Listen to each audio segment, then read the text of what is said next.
Semua dimulai dari keinginan sederhana untuk mengubah cara kita memandang makanan sehat. Healthy Go menyediakan opsi makanan sehat yang tak hanya bergizi, tapi juga enak dan menyenangkan.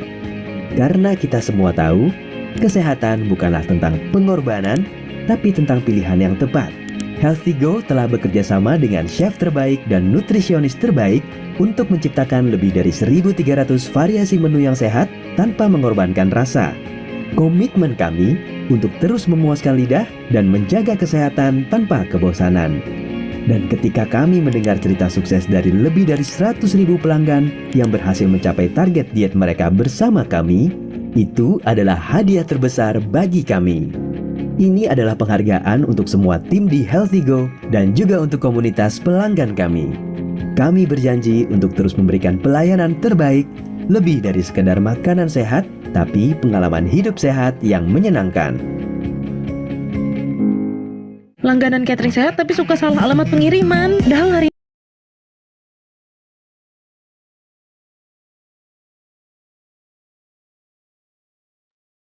Halo, Assalamualaikum warahmatullahi wabarakatuh. Salam sejahtera bagi kita semua. Om Swastiastu, Namo Buddhaya, salam kebajikan. Halo Healthy People, jumpa lagi dengan aku, Sabrina Julieta, dalam acara Health Talk ke-14 bersama Healthy Go. Apa kabarnya nih Healthy People semua? Semoga selalu dalam keadaan baik dan bahagia ya, amin. Lama banget nih kita sudah tidak berjumpa dalam acara Health Talk. Gak terasa sudah di Health Talk yang ke-14. Semoga minggu-minggu ke depannya kita bisa terus berjumpa dalam series Health Talk selanjutnya. Nah, selama 2 jam ke depan kita akan membahas topik yang cukup menarik nih teman-teman semua, yaitu intermittent fasting, pola makan hits untuk turun berat badan, apa kata ahli gizi? Nah, tentunya bersama pembicara yang sangat keren, yaitu nutritionist Meliana Eka STRGZ. Halo Kak Eka. Halo Kak Sabrina, wah Halo, lama banget apa juga ya. kabarnya nih Kak Eka? Kabar sehat bergizi gitu ya. Kalau ahli gizi kita ya kabar selalu Siap, sehat sehat bergizi. bergizi. Benar, Nah, benar, alhamdulillah. sebelum aku memulai belajar bareng Kak Eka nih dan teman-teman semuanya, mungkin ada healthy people yang belum mengenal Healthy Go. Nah, Sabrina mau kenalin dulu nih. Kan kalau tak kenal maka tak sayang ya. Jadi Healthy Go merupakan layanan catering yang memiliki visi untuk mengajak masyarakat semua hidup sehat. Nah, kita juga memiliki beberapa program unggulan nih. Ada program fat loss, jadi untuk healthy people yang baru pengen aku mau nurunin berat badan tapi nggak tahu ini mulainya dari mana. Bisa banget pakai program ini. Nah, ada juga healthy people yang mungkin ada berat badannya sangat berlebih atau dalam status gizi yang obesitas. Tapi kalau dikasih makan fat loss masih berasa lapar, masih craving. Nah, bisa pakai week maintenance. Nah, atau juga untuk healthy people yang status gizinya sudah baik tapi hanya ingin memulai hidup sehat saja, bisa pakai program ini juga. Nah, ada juga program Lean Muscle, yaitu untuk healthy people semua yang semangat-semangatnya nge-gym, pengen bangun otot seperti Kak Mel ya. Nah, bisa nih pakai program Lean Muscle. Untuk healthy people yang sudah dalam kondisi ada kondisi khusus seperti diabetes atau kondisi kolesterolnya tinggi juga bisa loh ambil program diabetes dan kolesterol. Nah, jadi personalize banget ya Healthy Go ini. Nah, selain personalize, Healthy Go ini juga fleksibel. Fleksibelnya kenapa?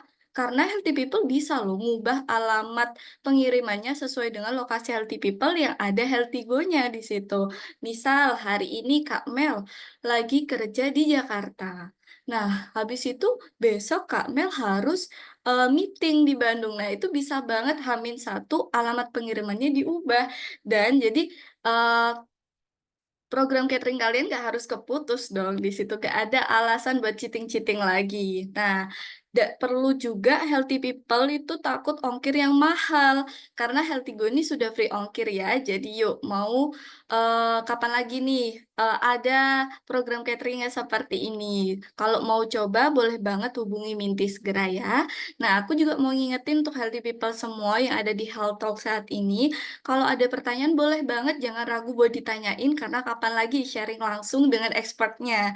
Selain itu, kalian juga bisa berkesempatan menjadi penanya terbaik dan mendapatkan one free meals dari Healthy Go. Nah, untuk pertanyaan yang belum sempat terjawab karena keterbatasan waktu, bisa banget disampaikan melalui community kita. Healthy Go ada community-nya loh. Nah, kalau bingung community-nya emang apa aja, bisa kunjungi bio Instagram kita. Tanpa berlama-lama lagi, yuk kita mulai belajar bareng Kak Mel.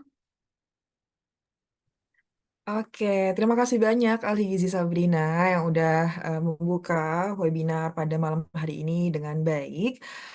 Halo Health People semuanya, salam kenal. Aku Meliana Eka, Ahli Gizi dari Healthy Go. Tentu teman-teman Healthy People semua yang udah join di Healthy Go Community udah kenal ya sama aku, tapi kita nggak pernah nih ngobrol bareng, ngobrol secara langsung. Makanya kita bikin sesi webinar online ini, Health Talk, membahas tentang intermittent fasting, pola makan HIIT untuk turun berat badan. Apa kata ahli gizi ya? Karena iya, hai dok, katanya. Maaf ya, aku bukan dokter, aku ahli gizi ya. Jadi ahli gizi sama dokter itu berbeda teman-teman ya. Kalau ahli gizi memang dia dari awal sekolahnya adalah ilmu gizi. Jadi bisa panggil Kak Mel aja ya atau Kak Eka gitu. Di sini aku izin share screen ya Kak Sabrina.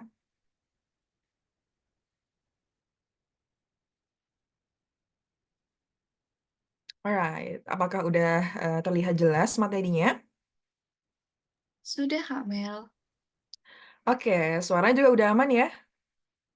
aman-aman, semangat Aman. banget. Oke. Jadi, pada malam hari ini kita akan membahas tentang intermittent fasting, pola makan HIIT untuk turun berat badan. Apa kata ahli gizi? Karena kita tahu sekarang itu intermittent fasting banyak sekali ya, influencer yang sharing-sharing tentang IF-nya untuk turun berat badan. Tapi juga gak banyak, ada yang pro kontra dengan intermittent fasting ini. Nah, kira-kira intermittent fasting ini cocok gak sih untuk metode penurunan diet healthy people semuanya? Jadi kita sekarang mau membahas, aku izinkan memperkenalkan diri lagi. Aku Meliana, ahli gizi Healthy Go, lulusan dari Poltekkes Malang, jurusan gizi ya. Jadi kita adalah ahli gizi gitu. Kemudian sebelum memulai diet ya, kita harus tahu nih status gizi kita itu apa sih? Nah, status gizi setiap orang itu berbeda-beda sesuai dengan tinggi badannya, usianya, jenis kelamin ya. Jadi healthy people di sini semua bisa cek status gizinya melalui perhitungan berat badan dalam kilo itu dibagi tinggi badan dalam meter kuadrat. Kalau nggak mau pusing-pusing pakai kalkulator, boleh cek di Google namanya BMI kalkulator. Di situ ada perhitungan status gizi kalkulator online ya. Kalau hasilnya adalah 18,5 sampai 24,9 atau sampai 25 itu status gizinya normal ya. Tapi kalau di bawah 18,5 itu adalah underweight atau kurus sehingga teman-teman perlu diet kenaikan berat badan. Ya, kalau hasilnya di atas 25, maka udah masuk overweight, bahkan obesitas tingkat 1 atau obesitas tingkat 2. Tentu ini harus diet penurunan berat badan untuk mencapai berat badan idealnya. Kalau status gizi itu ideal, maka bisa dipastikan bahwa selama ini asupannya udah cukup gitu. Kalau kurus berarti kurang, kalau kegemukan atau overweight berarti nggak sadar kalau asupan makannya berlebih gitu. Jadi harus segera mencapai berat badan idealnya. Oke, kemudian kita harus tahu juga nih bahwa saat ini Indonesia mengalami triple burden of malnutrition, artinya masalah gizi beban ganda di Indonesia. Indonesia tuh sekarang nggak cuma kena masalah gizi kurang atau stunting ya teman-teman pada tahu tuh stunting pada anak atau kekurangan energi kronik pada orang dewasa. atau mengalami osteoporosis. Tapi sekarang itu udah banyak beban gizi di Indonesia. Ada overweight juga sama hidden hunger. Kalau overweight atau obesitas, teman-teman udah tahu ya. Obesitas kelebihan asupan energi sehingga berat badannya di atas normal. Komplikasi dari obesitas ini banyak. Ada hipertensi, ada diabetes, ada PCOS, fatty liver. Makanya di sini aku senang banget ketemu sama healthy people semua yang mau merubah pola hidupnya jadi lebih sehat gitu ya, sehingga kita sama-sama punya status gizi yang normal. Kemudian masalah gizi yang ketiga ada hidden hunger atau kelaparan tersembunyi. Oh, ternyata status gizinya normal. Ternyata di dalam tubuhnya itu terjadi masalah-masalah gizi, kekurangan zat gizi mikro, misalkan dia kekurangan mineral Fe atau mineral zat besi, sehingga ketika gula darahnya dicek atau ketika kadar hemoglobinnya dicek itu rendah nih kadar Hb-nya, makanya dia anemia atau tubuhnya kekurangan oksigen tanpa dia sadari, makanya telapak tangannya pucat atau di kelopak matanya juga pucat, itu namanya anemia. Jadi nggak sadar dia kalau dia kekurangan vitamin atau mineral Fe itu. Ada lagi kekurangan vitamin C, sehingga imun tubuhnya lemah, dia gampang batuk, gampang meler gitu ya, gampang pilek. Kemudian kekurangan vitamin D tanpa dia sadari, akhirnya dia gampang stres, kemudian gelisah, jarang kena sinar matahari juga. Nah, sehingga inilah triple burden of malnutrition di Indonesia yang harus kita waspadai. Oke, selanjutnya ya, kita tahu kita ini mau membahas intermittent fasting, pengennya diet turun berat badan Kak, karena intermittent fasting ini identik dengan pemotongan jam makan, sehingga harapannya bisa turun berat badan karena obesitas Kak, karena perutku buncit ya. Ada teman-teman juga yang status gizinya normal, tapi perutnya buncit. Nah, perut buncit itu bisa dikatakan adalah obesitas sentral. Jadi mungkin di lengannya kecil nih, lengannya kecil, pahanya kecil gitu. Tapi kok perutnya buncit ya? Udah diukur belum lingkar perutnya berapa? Nah, lingkar perut ideal untuk perempuan adalah di bawah 80 cm dan untuk laki-laki di bawah 90 cm. Kalau habis makan buncit, itu wajar ya. Kak, aku pagi gak buncit, malam aku buncit. Nah, itu masih wajar ya teman-teman, karena di perut itu masih ada makanan yang belum sempurna dicernanya gitu. Tapi kalau di pagi hari bangun tidur, perut dalam keadaan kosong tapi masih buncit gitu, nah itu yang harus diwaspadai. Boleh dicek lingkar perutnya menggunakan meteran. Ya, perut buncit itu artinya di dalam perutnya itu ada visceral fat. Apa itu visceral fat, Kak Mel? Jadi tubuh kita itu jenis lemaknya ada dua, teman-teman. Lemak subkutan adalah lemak yang ada di bawah kulit. Kalau lemak visceral, dia masuk menyelimuti organ-organ vital yang ada di perut kita atau yang ada di sentral tubuh kita. Misalkan usus itu harusnya bersih nih, tapi karena visceral fat-nya tinggi sehingga usus itu diselimuti sama lemak gitu. Sama kayak pankreas nih di sini. Ya, kalau pankreasnya itu diselimuti sama lemak, dia akan mengalami penurunan fungsi organ. Nah, penurunan fungsi organnya gimana? Misalkan pankreas itu fungsinya untuk memproduksi hormon insulin, tetapi karena pankreasnya diselimuti sama lemak-lemak ini, akhirnya dia nggak bisa tuh memproduksi insulin dengan normal atau dengan baik, sehingga gula darah kita nanti dibiarkan tinggi gitu. Makanya komplikasi-komplikasi akibat visceral fat tinggi itu ada banyak teman-teman. Ada penyakit jantung, ada hipertensi, stroke, diabetes mellitus, ginjal juga bisa kena, kanker juga bisa kena. Tapi kita nggak perlu ini ya, nggak perlu takut, oh terlalu berlebih kayak, oh berarti aku nggak boleh makan ya. Nggak gitu ya teman-teman. Kita harus tetap makan, cuma diatur pola makannya gimana ya untuk segera menormalkan visceral fat ini gitu ya. Nanti ahli gizi Healthy Go bantu. Akhirnya teman-teman pada ini ya, pada berpikir bahwa, oh aku pengen diet Kak, tapi diet-diet kok banyak sekali ya metodenya. Ada diet keto, nggak makan karbo sama sekali. Ada diet karnivora, dia hanya makan makanan hewani aja. Nggak makan sayuran, cuma makan daging, telur. Ada diet kayak idol K-pop gitu. Jadi, oh pagi cuma makan apel, siang makan ubi, malam makan minum susu. Ya, banyak sekali kan diet-diet yang tersebar di sosial media gitu ya. Akhirnya skip makan lah, udah gak makan, soalnya pengen cepet-cepet turun berat badan. Ada yang nanya, obat dietnya apa ya Kak Mel? Waduh, kalau ahli gizi nggak bisa ya memberikan obat diet, karena obat diet itu sifatnya pasti ada efek samping yang teman-teman nanti rasakan. Akhirnya ada juga nih diet terbaru namanya intermittent fasting. Nah, di sini kita mau bahas tentang intermittent fasting. Oke, tapi sebelum membahas tentang intermittent fasting, kita harus tahu dulu nih bahwa kenapa sih seseorang itu bisa mengalami kenaikan berat badan, ya?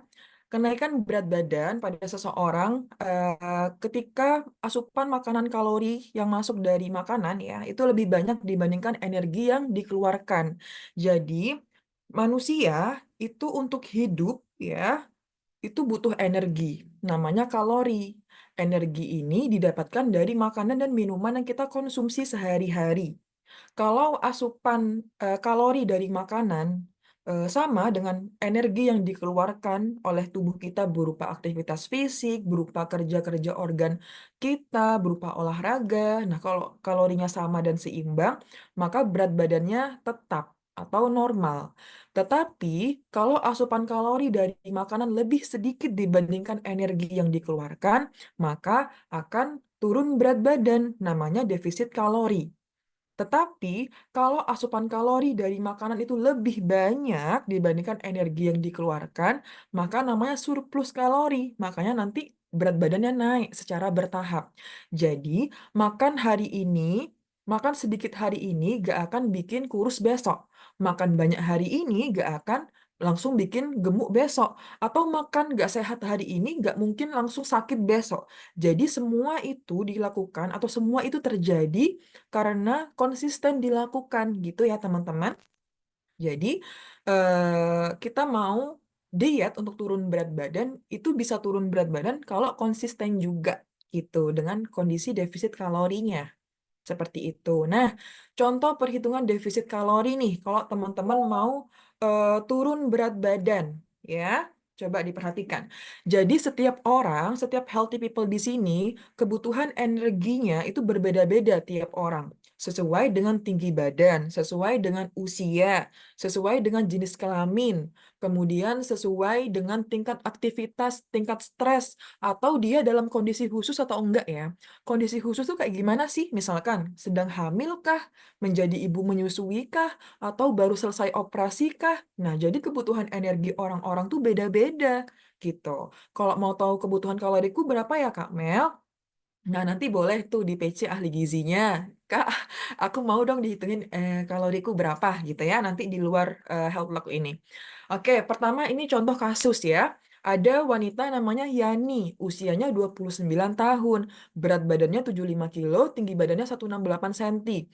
Ternyata setelah dihitung status gizinya adalah overweight, lingkar perutnya 90 cm nih, padahal idealnya untuk wanita lingkar perutnya adalah 80 cm. Akhirnya dia mau olahraga sepakat deh Kak Mel 2 kali seminggu gitu. Nah, di sini dihitungkanlah dia kebutuhan energinya. Nah, kebutuhan energi dia untuk mempertahankan berat badan dengan olahraga 1 sampai 2 kali seminggu adalah 1.900 kalori per hari. Untuk mempertahankan berat badan dengan dari BMR-nya dari 1.900 ini BMR-nya adalah 1.300 kilokalori ini. Gitu ya. Artinya BMR ini 1.300 ini adalah basal metabolic rate atau kebutuhan energi dasar tubuh dia untuk hidup, untuk otak berpikir, untuk lambung mencerna makanan, usus menyerap zat gizi, jantung berdetak, bahkan mata berkedip itu butuh energi, teman-teman. Dan energi ini adalah BMR untuk organ-organ, gitu ya. Untuk bertahan hidup dia minimal harus makan 1.300. Karena dia ada bekerja, karena dia ada olahraga 1 sampai 2 kali per minggu, sehingga menjadi 1.900 kalori nih untuk mempertahankan berat badan. Ya, kalau dia olahraganya meningkat, maka kebutuhan kalorinya akan juga meningkat, gitu. Ya, ketika dia ingin turun berat badan, maka dia harus dalam kondisi defisit kalori. Artinya, dari 1.900 ini dikurangi 300 sampai 500 kalori. Gitu. Misalkan dikurangi 500 kalori nih, karena secara teori pengurangan 500 kalori setiap hari itu akan menurunkan berat badan dia 0,5 sampai 1 kilo per minggunya. Ya, sehingga dari 1.900 ini kalau dikurangi 500 menjadi 1.400 kalori per harinya untuk turun berat badan. Jadi ini adalah angka defisit kalori dia. Dia makan lebih sedikit tapi tetap di atas BMR. Ya, dia makan lebih sedikit nih 1.400 tapi masih di atas BMR, masih di atas 1.300. Nah, ini perhitungan defisit kalori yang benar, teman-teman. Jadi kita nggak boleh asal makan dikit, oh aku makan sehari cuma 500 kalori tiap hari. Wah, itu nggak boleh ya. Itu bahaya. Khawatir organnya malah nggak bisa bekerja dengan baik kalau cadangan energi di tubuhnya udah nggak ada. Khawatir malah metabolismenya melambat. Maunya bakar kalori, malah tubuhnya menghemat membakar kalori karena dia harus hidup. Ini kenapa ya? Yani ini kok makannya dikit banget? Ya udah deh, kita nggak usah banyak-banyak bakar kalori deh. Gimana jantungnya mau bekerja kalau dia makannya dikit banget sampai di bawah BMR? Nah, akhirnya tubuhnya meresponnya seperti itu, teman-teman. Ya, jadi kalaupun dia mau cepet banget nih turun berat badannya, batas minimal makannya itu sama seperti BMR-nya atau di 1.300 ini. Tapi gak boleh kelamaan ya, karena khawatir malah tubuhnya stres. Udah makannya dikit, olahraganya mati-matian lagi. Nah, akhirnya malah terjadi dia imunnya sakit, ototnya malah turun, kemudian BAB-nya gak lancar, menstruasinya gak lancar, otaknya nggak bisa berpikir fokus. Nah, itu karena makan terlalu sedikit, ya. Jadi harus diketahui dulu untuk defisit kalorinya, perhitungannya sekian. Perhitungan kayak gini ya, gitu.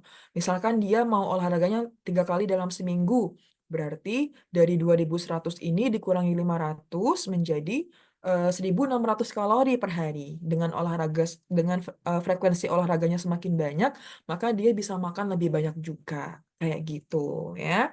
Dengan pengurangan 500 kalori ini bisa turun berat badan 0,5 sampai 1 kilo per minggunya secara teori.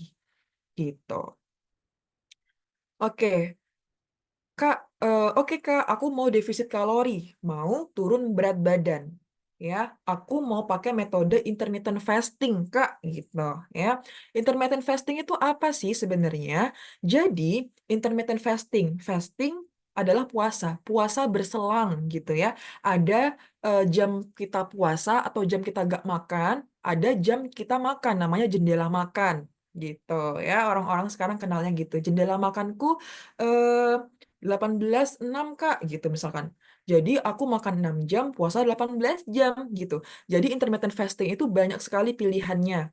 Ada yang puasanya 12 jam, bukannya 12 jam. Ada yang waktu makannya 8 jam, puasa 16 jam.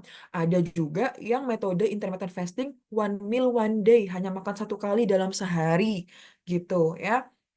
Nah, ini eh, karena kita harapannya sih ketika memilih intermittent fasting itu secara gak sadar itu dalam kondisi defisit kalori tanpa hitung-hitung kalori lagi.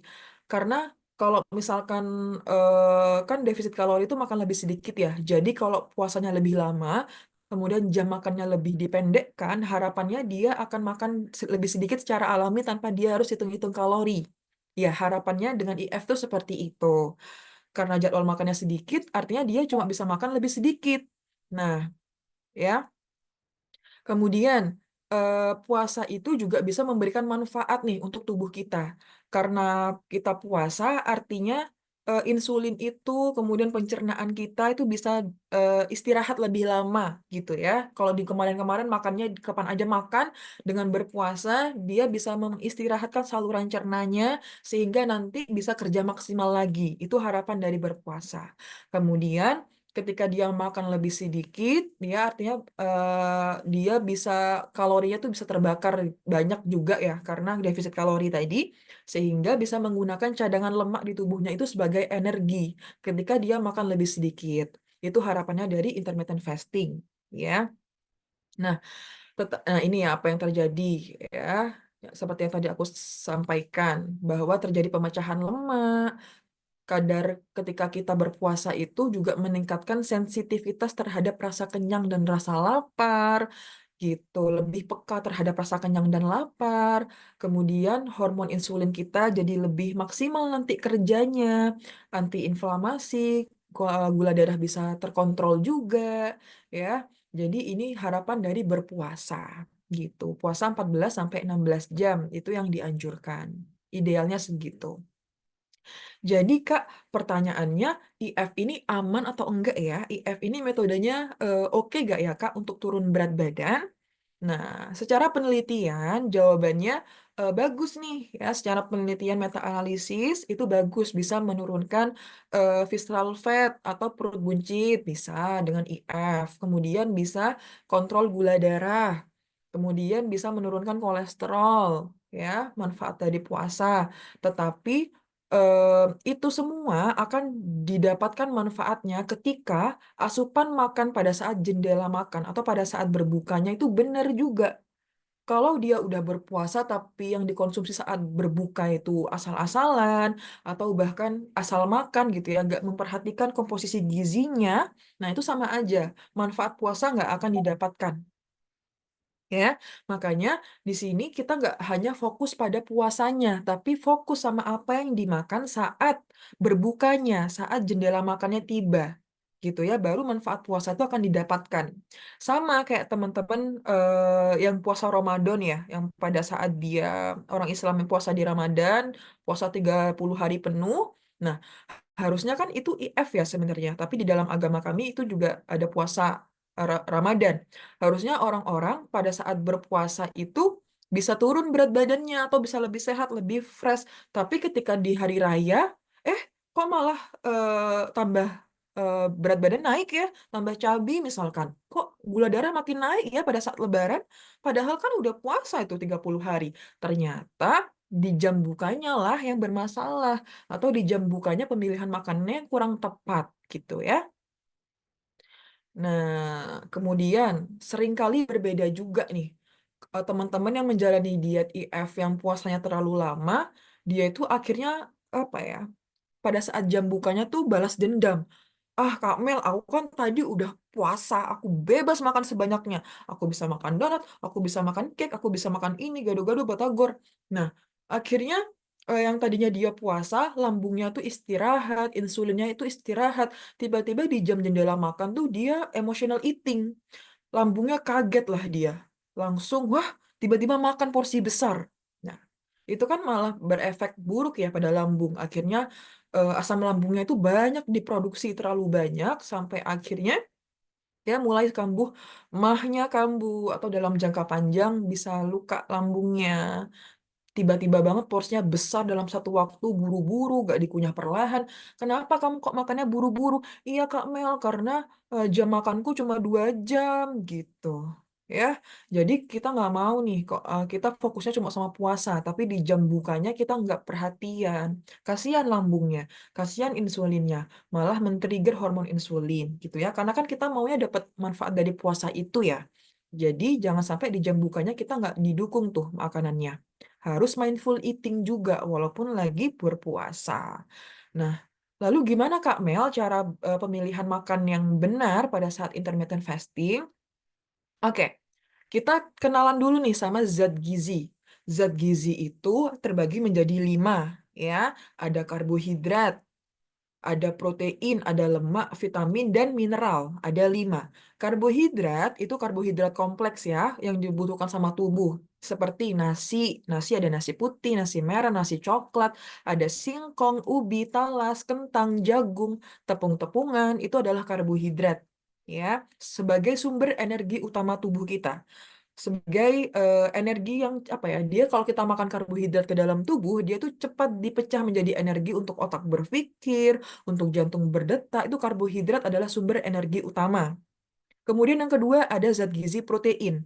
Dia fungsinya untuk merecovery organ-organ kita yang rusak, sel-sel jaringan yang rusak, itu di-recovery sama protein. Untuk tulang, untuk otot ya, untuk muscle gain. Otot kan ini ya, sentral tubuh ya. Jadi dia itu kayak mesin pembakar lemaknya tubuh. Jadi otot tuh harus dilatih juga. Nah, untuk meningkatkan massa otot dari proteinnya jangan nggak boleh kurang. Kemudian protein itu sebagai kolagen alami untuk kulit. Nah, jadi protein jangan sampai kurang. Kemudian ada lemak baik juga. Nah, lemak baik ini kita tetap butuhkan teman-teman. Ada minyak, ada kuning telur, ada alpukat, ada lemak di kacang-kacangan juga ada. Kemudian di margarin, mentega itu sumber lemak. Lemak ini fungsinya sebagai pelarut vitamin D juga, ya. Vitamin D, vitamin A, vitamin E, vitamin K itu adalah vitamin yang larut lemak. Jadi dia bisa dilarut maksimal di tubuh tuh kalau kita mengonsumsi lemak juga tuh bersamaan dengan itu. Jadi lemak nggak sepenuhnya jahat, ya. Ada lemak baik juga, lemak omega 3 untuk otak, untuk kecerdasan otak, biar gak gampang pikun. Itu kan dari lemak baik. Oh, banyak di ikan, banyak di minyak ikan gitu. Kemudian yang keempat dan kelima ada zat gizi, vitamin, dan mineral. Vitamin mineral ini banyak di sayur dan buah-buahan. Jadi itu ya, kita setiap kali makan harus lengkap zat gizinya dalam isi piring. Nah, lalu gimana Kak Mel untuk aku bisa memenuhi kebutuhan zat gizi itu tanpa harus dihitung-hitung gitu ya? Karena kita memulai menerapkan pola hidup sehat, pola makan yang baik itu kalau udah dikasih angka tuh kayaknya ribet banget gitu ya. Nah, makanya di sini Kementerian Kesehatan dan Persatuan Ahli Gizi di Indonesia udah merumuskan tentang pedoman makan masyarakat kita. Kalau teman-teman tahu dulu pedoman makannya adalah 4 sehat 5 sempurna. Nah, sekarang itu udah di-upgrade menjadi tumpeng gizi seimbang. Jadi, 4 sehat 5 sempurna udah nggak dipakai lagi ya, teman-teman. Pakainya adalah tumpeng gizi seimbang. Di mana dalam tumpeng ini itu adalah pedoman makan sehari-hari ya. Kita tidak hanya diminta untuk ngatur pola makan, tapi kita juga diminta untuk punya perilaku hidup aktif bergerak nih di sini, mencuci tangan sebelum makan, sesudah makan, setelah keluar dari kamar mandi. Kemudian kita juga diminta untuk memantau berat badan setiap bulannya gitu. Untuk tahu tadi, oh ternyata udah hampir overweight nih. Oke, aku segera mengidealkan berat badanku lagi gitu ya. Kemudian di sini juga ada diminta untuk minum air putihnya 8 gelas per hari atau setara dengan 2 liter air minimal. Kemudian di paling atas ini ada permintaan untuk membatasi konsumsi gula, garam, dan minyak. Batasan konsumsi gula per hari adalah 4 sendok makan atau setara dengan 50 gram per hari. Jadi kita anggap nih 25 gramnya sebagai bumbu di masakan, maka punya budget gula pasir lagi itu hanya 25 gram untuk di minuman kemasan atau di makanan-makanan kemasan atau di snack-snack yang lain ya di luar itu. Kemudian kalau garam itu sehari maksimal 1 sendok teh atau 2000 miligram natrium. Kalau minyak itu 5 sendok makan atau 67 gram per harinya. Kamel gimana ya itu garam itu aku nggak bisa deh 1 sendok teh kayaknya makan makanan Indonesia tuh gurih-gurih banget gitu ya nggak masalah gitu ya kalaupun ternyata nggak sengaja kebanyakan asupan garamnya maka kita harus lihat nih komposisi di setiap piringnya ini ya dari tumpeng gizi seimbang ini diterjemahkan ke dalam isi piring setiap kali makan ini. Kalau status gizinya kurang atau status gizinya udah normal, isi piringnya adalah isi piring model Y gitu ya. Ini piring lingkaran ditarik garis huruf Y. Kalau teman-teman pengen tahu porsinya kayak gimana, itu kayak program maintainnya Healthy Go ya. Cuma Healthy Go itu memang lebih unggul di proteinnya lebih tinggi dibandingkan anjuran secara umum dari Kemenkes gitu. Kemudian kalau isi piring untuk status gizi lebih atau obesitas, itu piringnya adalah isi piring model T. Jadi tarik garis lingkaran, ya, tarik garis huruf T. Piring itu lingkaran, tarik garis huruf T. Ini untuk status gizi lebih atau obesitas. Yang membedakan adalah jumlah karbohidratnya. Kalau dia bisa 2 centong nasi atau 200 gram nasi gitu ya, atau 300 gram nasi. Nah, kalau di status gizi lebih atau obesitas hanya 1 centong atau 100 gram nasi atau 150 gram nasi. Jadi, kalau mau turun berat badan pakainya isi piring model T. Karbohidrat segenggam tangan kita. Masing-masing tangannya dilihat tuh, oh berarti nasiku segini, oh ubiku sekian. Kalau protein, lauk pauknya variasikan pengolahannya, jangan semuanya digoreng. Misalkan ayamnya udah digoreng, berarti tempenya dibacem atau dipepes. Bagus-bagus lagi kalau dua-duanya nggak digoreng. Jadi variasikan pengolahan. Besarnya adalah selebar telapak tangan kita. Jadi gini. Jadi misalkan di sini udah ada ayam. Nah, di sini apa? Oh, aku mau tempe. Oh, telur. Boleh. Jadi teman-teman bisa lihat porsinya Healthy Go yang fat loss program ya. Itu kan karbonya hanya segenggam ya. Nah, kemudian ekstra sayur. Nah, biasanya kalau di Healthy Go itu kita ada request ekstra sayur, jadi sayurnya bisa lebih banyak.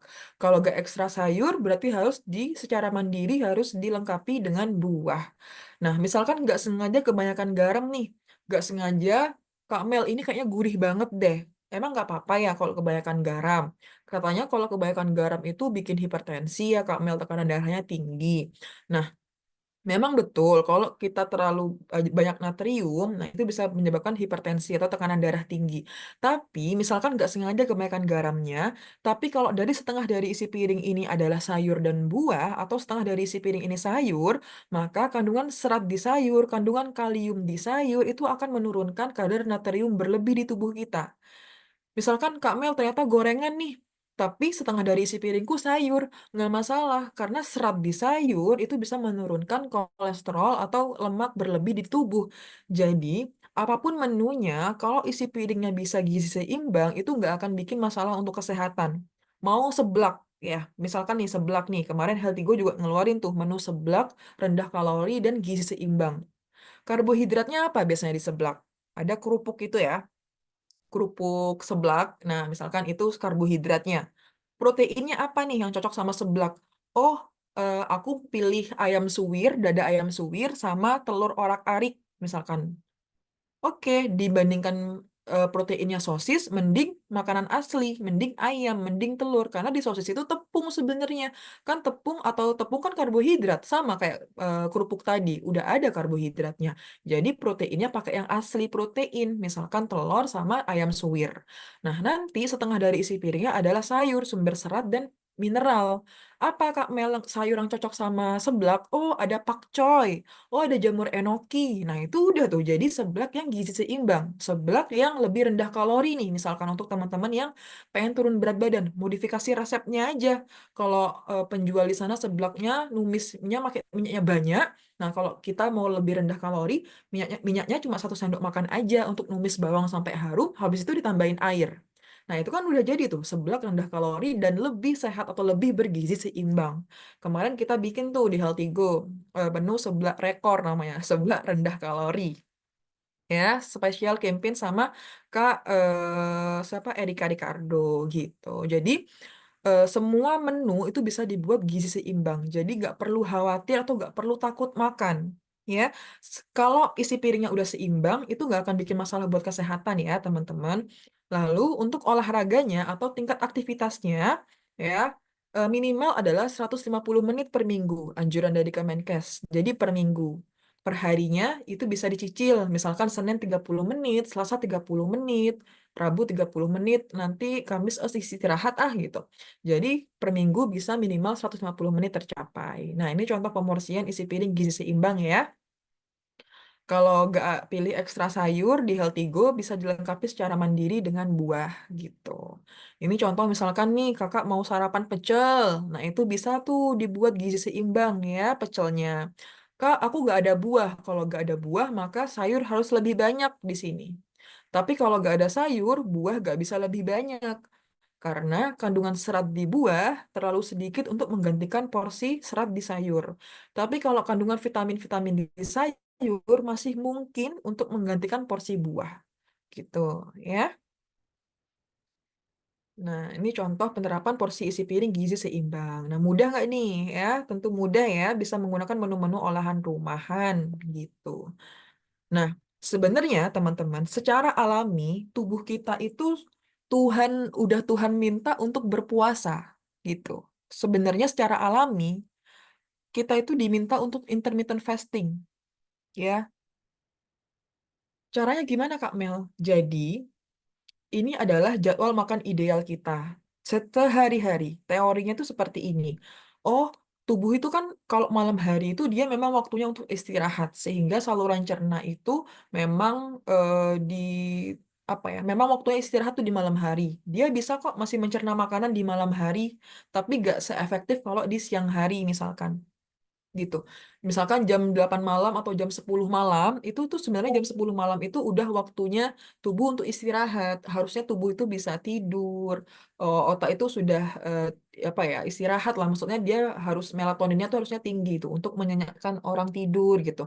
Tapi ada juga kan orang-orang yang masih nyemil di malam hari jam 2 malam, jam 3 pagi, dini hari jam 12 malam gitu. Padahal secara teori atau secara alami gitu ya, Tuhan itu sudah mendesain tubuh kita untuk makan itu pagi, sarapan tuh harus makan, nyemil, makan siang, nyemil sore, dan makan malam. Terakhir makan malam itu jam 7 sampai jam 8 malam gitu. Itu ideal teorinya nih gini. Jadi kalau kita terakhir makan jam 7 malam nih, ya sesuai dengan teori ideal ini, lalu sarapan lagi jam 7 pagi, itu sebenarnya kita udah puasa 12 jam. Itu sudah puasa intermittent fasting 12 jam, tapi puasanya ada di jam malam, pada saat tubuh tuh memang waktunya istirahat, gitu. Nah, kalau teman-teman baru mau memulai intermittent fasting, gitu ya, boleh dicoba jadwal makan ideal ini. Misalkan, Kak Mel, katanya di luar sana kalau IF itu nggak boleh sarapan ya, karena puasa. Nggak sarapan itu nggak berlaku untuk semua orang, teman-teman. Ada orang yang harus sarapan dulu, karena dia kerjanya kerja kan apa ya, kerja keras gitu. Misalkan dia di lapangan, kerjanya di lapangan, studi lapangan gitu ya, sehingga dia harus sarapan dulu.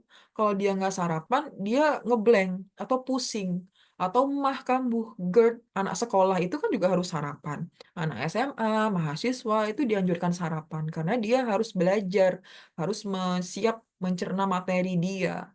Gitu. Kalau dia nggak sarapan, nggak fokus. Pelajarannya nggak bisa dicerna dengan baik, nggak bisa diterima.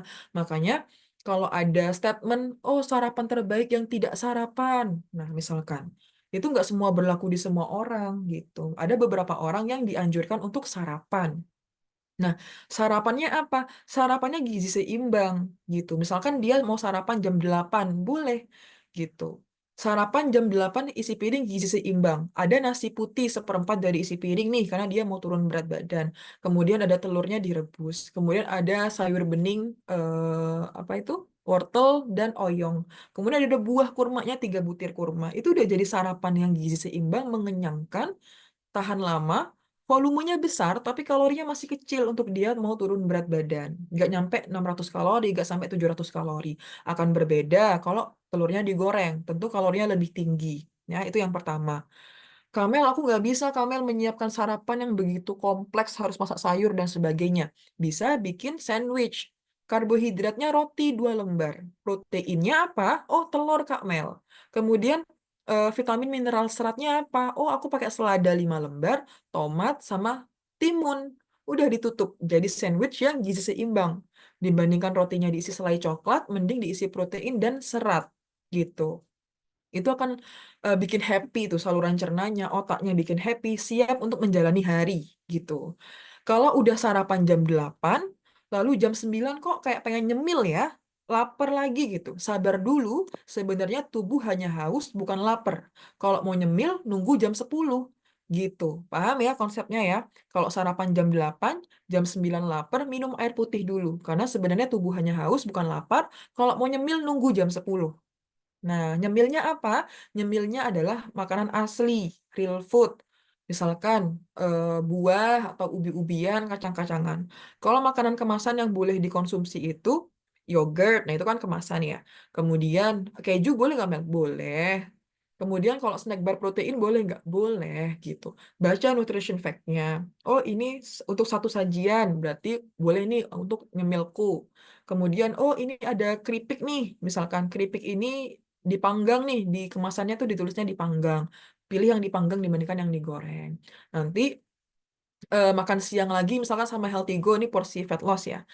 Nah, oke jam 12 siang aku makan dengan Healthy Go misalkan. Udah, kok jam 2 pengen nyemil lagi ya? Sabar dulu, sebenarnya tubuh hanya haus bukan lapar. Minum air putih dulu, nanti kalau mau nyemil nunggu jam 3 sore. Nah, gitu ya. Nyemilnya apa? Real food lagi, makanan asli lagi. Ada kacang edamame rebus, ada buah pepaya, gitu. Kacang edamame protein tuh. Dia juga bisa nurunin kolesterol jahat. Bisa kasih apa ya, kenyang lebih lama karena dia protein. Kemudian pepayanya 200 gram. Nah, pepaya, kacang edamame, itu volumenya bisa semangkok tuh, semangkok besar, tapi dia kalorinya kecil gitu. Jadi volumenya banyak, kalorinya kecil. Itu kalau makanan real food ya, makanan asli seperti itu. Kemudian eh, habis snacking nih jam 3 sore aku snacking, jam 4 sore aku mau olahraga. Olahraga lah dia jam 4 sore, nanti after olahraga harus segera makan makanan yang tinggi protein. Ditutuplah dia habis olahraga dengan makan malam. Gitu, makan malamnya adalah healthy goal lagi misalkan. Jadi after jam 7 malam, after jam 8 malam, dia udah puasa tuh. Puasa, kalau misalkan dia harus begadang, dia minum air putih aja, kayak gitu. Karena sebenarnya itu hanya haus ya tubuhnya gitu. Udah cukup makan Kak di jam sarapan sampai malam.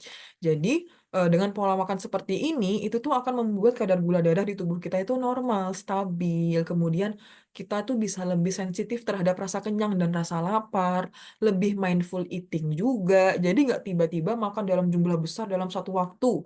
Itu enggak. Jadi dalam 5 kali makan ini walaupun makanan 5 kali, tapi kalorinya masih defisit kalori itu misalkan. Masih 1.500 kalori, proteinnya tercukupi 85 gram gitu ya. Jadi habis makan malam nih, terakhir dia jam 7 malam. Dia tidurnya jam 10 malam.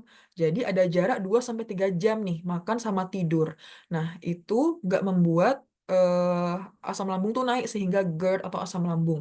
Kalau dia habis makan langsung tidur, nah itulah yang menyebabkan asam lambungnya naik di pagi hari, bahkan dia mual, GERD, asam lambungnya kumat, itu karena sering habis makan langsung tidur. Ya, harus kasih jarak 2 sampai 3 jam. Oke, ini ya yang tadi aku sebutkan. Nah, ini dia. Porsi kecil namun sering. Ya, kita kan dalam sehari itu punya kebutuhan gizi tadi ya yang aku sebutkan. Kira-kira, Kak, aku kebutuhan proteinnya berapa ya? Kebutuhan protein itu setidaknya 1 gram per kilogram berat badan. Misalkan berat badanku adalah 65 kilo, maka kebutuhan proteinku adalah 1 dikali 65 kilo menjadi 65 gram. Jadi kebutuhan proteinku adalah 65 gram per hari setidaknya. Ya, 65 gram protein itu aku didapatkan dari 5 kali makan ini, dicicil satu-satu. Kalau kakak makan sama Healthy Go, bisa mudah ya terpenuhinya, karena sekali makan yang fat loss maintainin aja, proteinnya udah 30 gram. Jadi lunch and dinner aja udah bisa memenuhi kebutuhan protein kakak. Tetapi juga ada kebutuhan vitamin C, juga ada kebutuhan serat, biar gak sembelit, biar BAB-nya lancar, gitu ya. Kemudian biar kolesterol jahatnya turun, biar gula darahnya normal, itu kan butuh asupan seratnya juga harus terpenuhi dari sayuran. Nggak bisa sayuran itu cuma dipenuhi di jam makan siang aja misalkan. Makanya harus dibagi, sarapan ada sayurnya, snack pagi buah juga sumber serat, kemudian snack sore ada ubi sumber serat, nanti di makan malam juga ada sayur juga, jadi dicicil setiap kali makan ini. Nah, ini itu akan lebih ideal nih untuk jaga kadar gula darah kita normal. Jadi pagi-pagi tuh waktu pada saat kita baru bangun tidur, gula darah kan rendah banget ya di pagi hari. Dipakai tuh buat sarapan yang gizi seimbang. Jadi naiknya tuh perlahan, perlahan naiknya perlahan. Setelah 2 jam, 3 jam, semua makanan tuh sudah dicerna, turun lagi gula darah normal, turunnya pelan-pelan gitu. Nanti snacknya buah di jam 10 naiknya perlahan lagi, naiknya perlahan. Terus 2 jam kemudian udah tercerna buahnya, turun lagi, makan siang naik lagi perlahan karena gizi seimbang tadi. Jadi walaupun makan nasi putih, kalau isi piringnya itu lengkap ya, ada sayurannya banyak, ada proteinnya juga, maka nggak akan bikin lonjakan gula darah karena makan nasi putih gitu. Jadi nggak boleh menyalahkan nasi putih, itu nggak boleh. Itu tergantung bagaimana manusianya bijak mengatur porsi isi piringnya udah seimbang belum ya gitu. Jadi ini yang kita harapkan, gula darah itu harus selalu selalu stabil gitu. Makan 5 kali, terukur, terjadwal gitu. Akan berbeda kalau kita milih one day one meals misalkan. Kak, aku IF makan sekali sehari, tapi aku bebas Kak makan apa aja gitu ya. Pokoknya aku makannya dikit gitu. Pokoknya aku bisa cepat turun. Nah, ada beberapa orang yang dia, Kak, aku udah makan sekali kok nggak turun-turun ya berat badannya. Ada. Karena dia sering membuat lonjakan gula darah secara drastis. Kemudian makannya juga kebanyakan karbo, atau dia makannya, minumnya juga es teh manis, sol. Jadi dia nggak memperhatikan isi piringnya. Bener kok, kalorinya cuma 700 kalori misalkan. Kalorinya cuma 1000 kalori, tetapi gizinya nggak tercukupi, cuma karbohidrat aja. Cuma proteinnya ada, Kak, iya, tapi sedikit. Apakah bisa dalam satu kali makan itu memenuhi kebutuhan proteinnya yang 65 gram itu? Nggak bisa, karena harus dicicil. Lambung itu nggak bisa, apa ya, lambung itu kan volumenya kecil ya. Dia nggak bisa langsung masuk 2 kilo ayam gitu untuk mendapatkan berapa gram protein. Langsung masuk 6 butir telur dalam satu waktu. Karena aku makannya cuma 2 jam, Kak, punya waktu cuma 2 jam. Lambung itu nggak bisa langsung mencerna makanan tuh begitu banyak. Akhirnya makanan itu tuh nggak apa ya, nggak tercerna dengan baik, malah harusnya itu gula darahnya itu normal gitu ya, stabil. Itu nggak, dia akan langsung lonjak gula darahnya tinggi, nge-trigger insulin. Nah, harusnya energi itu dirubah, harusnya gula itu dirubah menjadi energi, karbohidrat dirubah menjadi energi, dia masuk ke sel-sel dia, ke otak dia, ke jantung dia. Tapi karena lonjakannya secara drastis, maka dia akan segera dirubah menjadi lemak gitu. Karena itu tadi nge-trigger insulin tuh nggak boleh gitu, malah bahaya. Malah penimbunan lemak tuh malah terjadi. Kemudian metabolismenya malah melambat. Nah, lonjakan gula darah yang drastis ini tiba-tiba naik, tiba-tiba turun, tiba-tiba naik, tiba-tiba turun, itulah yang membahayakan tubuh. Termasuk keberhasilan turun berat badan itu dimulai dari situ juga. Makanya kenapa kok porsi kecil tapi sering itu lebih stabil untuk turun berat badan jangka panjang ya, dibandingkan eh tiba cuma makan sehari sekali. Nah, itu nggak bisa. Karena kita juga harus memenuhi kebutuhan serat, kebutuhan protein, kebutuhan vitamin C. Itu semua dari 5 kali makan ini. Dicicil satu-satu, teman-teman. Gitu. Nah, ini misalkan Kak Mel, aku mau puasa lebih lama, puasa 16 jam. Tapi aku nggak mau skip sarapan, Kak Mel. Boleh, ya. Kalau puasa 16 jam itu masih bisa, masih apa ya, masih bisa dipenuhi sama tubuh gitu. Makannya di jam buka puasa masih masih banyak gitu ya, masih 8 jam itu bisa. Tapi dia nanti terakhir makan itu di jam 4 sore. Jam 4 sore berarti dia after jam 4 sore itu dia udah puasa tuh sampai jam 8 pagi misalkan. Tetapi itu tadi catatannya, di jam buka puasanya dia harus bisa mampu memenuhi kebutuhannya. Nah, contohnya ini. Oh, aku kan makannya, jadwal makanku tuh cuma dikit nih. Berarti apa ya makanan yang aku pilih agar proteinku tuh terpenuhi, agar zat giziku tuh terpenuhi. Oke, sarapannya gizi seimbang. Sama. Dia pakai ikan tongkol 100 gram, misalkan. Proteinnya 31 gram sekali makan. Seratnya juga jangan lupa, gitu. Nanti snacking dia harus ada protein lagi nih, gitu. Misalkan ini susu, susu sapi yang rendah lemak, kemudian pakai ice americano, no sugar misalkan, atau less sugar. Kemudian dia nyemilnya ubi, dia tinggi serat, ada proteinnya juga walaupun nggak banyak gitu. Ini jadi cemilan dia. Kemudian di jam makan siang, nah dia Healthy Go nih, karena dibantu Healthy Go, dia pesennya dapat proteinnya 34 gram. Karena dia makannya cuma jam makannya lebih terbatas, maka dia gak fat loss nih pesennya, misalkan yang maintenance gitu. Agar kalorinya itu gak terlalu di bawah BMR. Kan tadi kita sepakat, kalau kita gak boleh makan terlalu sedikit. Ya, lalu karena aku gak ekstra sayur, aku siapin buah melon sendiri, misalkan. Nah, kemudian nyemilnya almond panggang 20 butir tuh masih bisa. 169 kalori, proteinnya 6 gram. Kemudian snack sorenya bikin apa, yogurt, susu, pisang sama biji, biji chia. Jadi di jam buka puasa itu benar-benar milih makanan yang tinggi nilai gizinya walaupun kalorinya tuh lebih rendah gitu.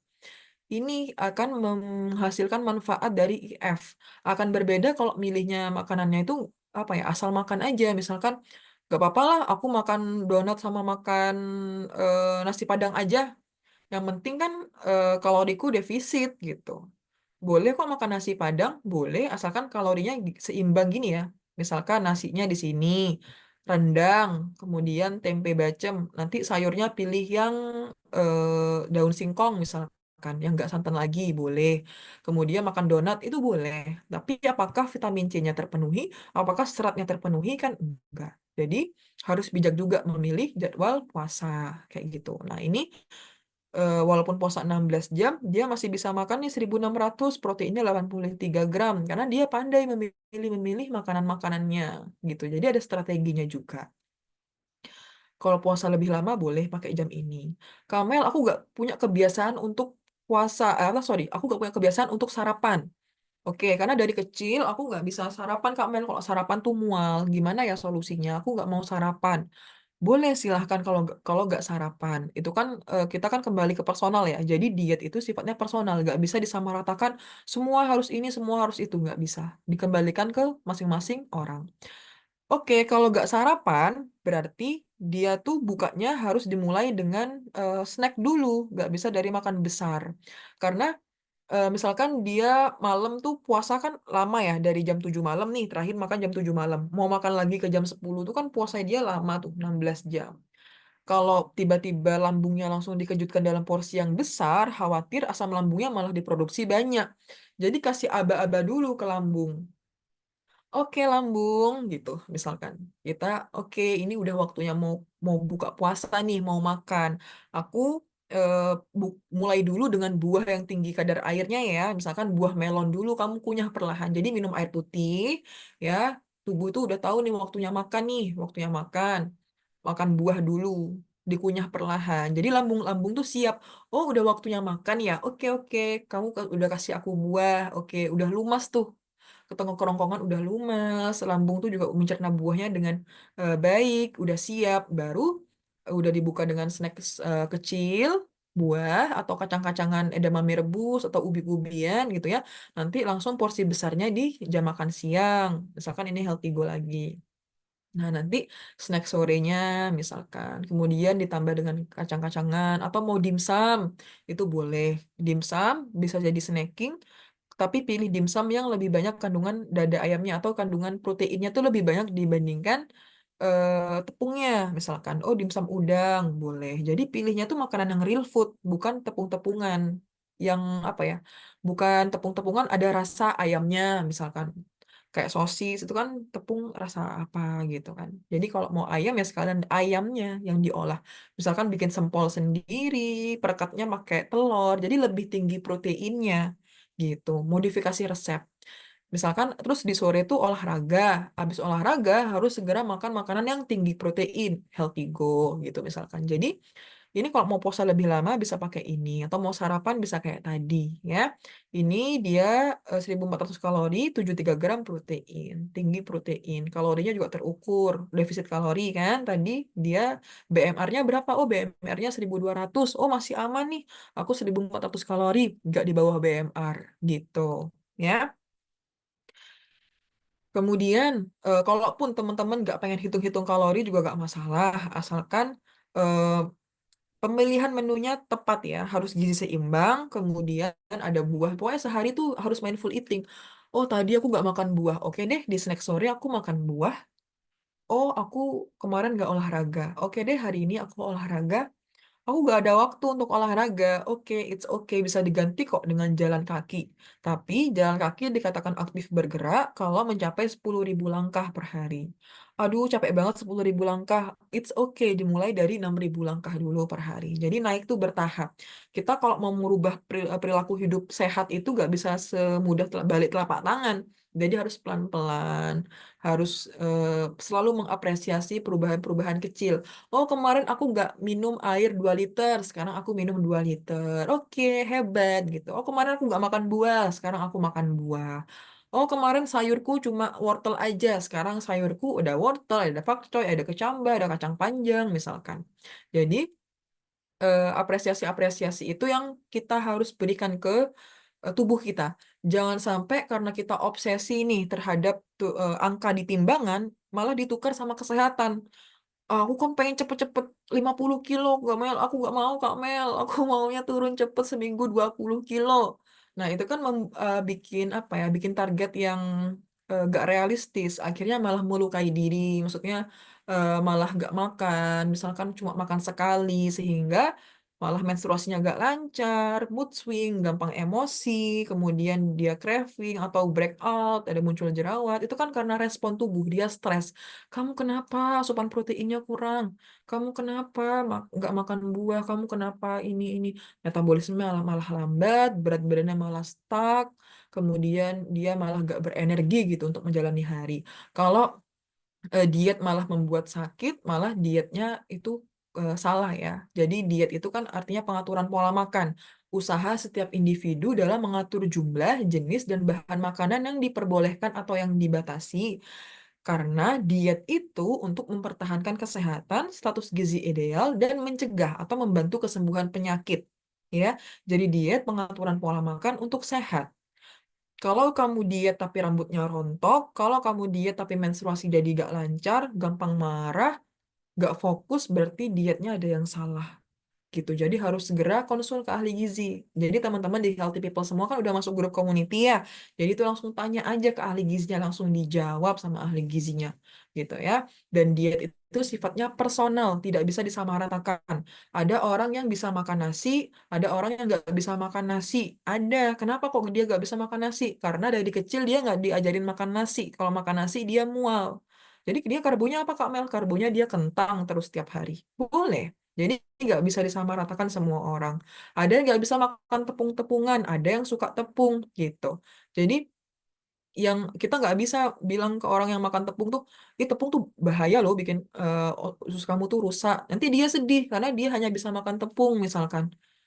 Nah, karbonya dia hanya bisa makan pasta, karbonya dia hanya bisa makan mie, sambil kita ajari pelan-pelan. Kamu harus memvariasikan makanan pokok ya. Coba deh belajar makan ubi, belajar makan nasi, atau kentang gitu. Tapi teksturnya dijadikan kayak mie. Nah, itu kan kita pendekatan dietnya setiap orang tuh berbeda-beda. Ada yang alergi ikan, ada yang alergi udang, ada yang alergi sapi, ada yang nggak bisa minum susu. Kalau minum susu, nanti dia diare, makanya susu dia susu oats misalkan, atau susu dari kedelai, susu nabati. Jadi itu ya, diet itu artinya pengaturan pola makan, dan setiap orang dietnya itu berbeda-beda sesuai dengan kondisi tubuhnya. Ingat, diet itu untuk sehat. Bonusnya adalah penurunan berat badan. Jadi jangan sampai kamu menukarkan kesehatanmu hanya dengan angka di timbangan.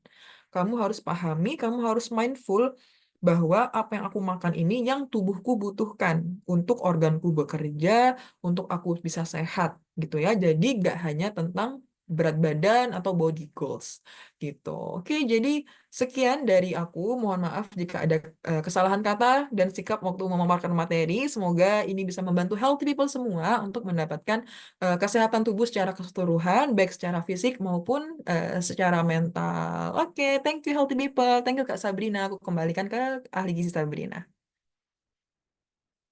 Oke. Pemaparannya keren banget gak sih Healthy People? Aku yang di sini sambil, oh iya ya, iya bener juga ya, kayak gitu. Sambil manggut-manggut, ada juga yang sambil nyatet gak nih? Karena ilmunya harus banget nih, jangan sampai kelupa. Nah, Kak Mel udah banyak banget nih list pertanyaan dari Healthy Oh, People yang wow. penasaran dengan materi dari Kak Mel. Nah, ada satu pertanyaan yang membuat aku menarik nih. Ini juga linear sama apa yang kakak jelasin juga. Dari Kak Nada dari Yogyakarta. Kak, bagaimana sih cara memastikan kebutuhan nutrisi terpenuhi selama menjalani intermittent fasting? Mengingat asupan makanan harus disesuaikan dengan waktu makan yang terbatas. Oke, aku silahkan Kak Mel buat menjawab. Oke, jadi pertama kita harus melihat secara visual tadi ya, yang tadi aku sampaikan di jadwal makan itu, dan kita harus tahu nih ilmu dasar gizi dulu. Ada karbohidrat, sumbernya itu mana aja. Ada protein, sumbernya dari mana aja. Ada lemak, vitamin, mineral. Kalau lemak itu pasti dia ada ya, di protein tuh pasti ada. Misalkan kamu makan dada ayam, itu di dalam dada ayam tuh juga ada lemaknya sebenarnya. Gitu. Misalkan membuat menumis, itu kan udah ada minyaknya. Itu kan sumber lemak. Jadi kebanyakan kita tuh gak kekurangan lemak gitu ya. Tapi kekurangan asupan proteinnya, bisa juga Dia kekurangan vitamin mineral seratnya dari sayur-sayuran gitu kan. Nah, kita itu harus mindful, harus mengevaluasi makan dalam sehari. Misalkan teman-teman di sini nggak mau hitung-hitungan kalori atau nggak mau hitung-hitungan zat gizi. Kita lihat nih tadi, oh sarapan, aku tadi cuma sempet bikin roti sama ari telur untuk sarapan. Habis sarapan tuh dievaluasi. Oh, tadi aku kurang ya makan vitamin mineral seratnya tuh gak ada. Berarti di jam snacking aku harus segera melengkapi itu. Misalkan nyemilnya pilih semangkok buah pepaya. Walaupun dia buah pepaya semangkok, kalorinya kecil kok, nggak masalah. Aku nggak perlu takut makan pepaya semangkok ini karena dia alami dari Tuhan gitu. Kemudian tadi kayaknya aku juga kurang deh proteinnya. Soalnya cuma telurnya cuma satu misalkan. Oke deh, aku juga nyemil kacang mete atau kacang made gitu, atau aku mau beli dimsum. Nah, dimsum itu kan sumber protein juga. Kalau ukuran snack porsi snacking itu dimsumnya 3 buah dimsum. Kalau 7 dimsum berarti udah makan siang. Ya, kalorinya udah gede gitu. Jadi dievaluasi terus teman-teman, asupan makannya tuh dievaluasi. Oh, tadi aku sayurnya sedikit, berarti di jam makan siang sayurku harus lebih banyak gitu. Oh, tadi di sarapan aku gak ada sayur, berarti di jam makan siang sayurku harus lebih banyak. Jadi selalu dievaluasi tiap harinya gitu. Oh, kemarin aku gak makan buah gitu. Ya udah deh, nggak apa-apa, besok aku coba deh makan buah gitu. Bukan berarti, bukan berarti buahnya dirapel sekali makan langsung sekilo gitu ya. Itu nggak boleh juga teman-teman, nggak boleh dirapel langsung sekilo, itu nggak boleh, malah nge-trigger gula darah gitu ya. Jadi tetap mindful eating sama perhatikan komposisi gizi dalam sehari itu. Kalau kita mengusahakan lengkap nih asupan zat gizinya, maka insya Allah tubuh itu akan sehat gitu. Nggak ada respon-respon yang negatif atau rambutnya rontok berlebih. Nah, kalau rontok berlebih berarti kurang protein misalkan. Kalau apa dari duduk ke berdiri gitu pusing, berarti banyak banyak orang-orang tuh kekurangan karbo atau dia karbonya itu terlalu sedikit, jadi energinya itu nggak bisa gitu ya, nggak dapat energinya. Kita kan mau olahraga, mau bisa olahraga kan juga butuh energi dari karbohidrat juga teman-teman. Jadi jangan sampai malah nggak makan karbo sama sekali. Boleh makan karbohidrat, cuma disesuaikan lagi kayak tadi. Kalau mau turun berat badan, isi piring model T tadi ya, nasinya cuma segenggam tangan atau karbonya segenggam tangan, seperti itu. Semoga menjawab. Oke, dari Kak Nada dari Yogyakarta, apakah sudah terjawab? Oh, sudah super insightful, Kak. Thank you, Kak Mel, atas jawabannya. Alhamdulillah. Iya, Nah, sama-sama. ada juga pertanyaan nih Kak, dari pertanyaannya hampir sama dari Kak Fitri dari Bekasi dan juga Kak Monika dari Tangerang. Nah, pola IF Iya. tadi Kak Mel kan sempat jelasin nih, beda-beda. Ada yang 12 jam, ada yang 16 jam. Nah, kalau pola IF atau jamnya itu tidak konsisten, apakah dapat berpengaruh terhadap proses penurunan berat badan atau malah terhadap metabolisme tubuh? Boleh dijawab ya Kak Mel?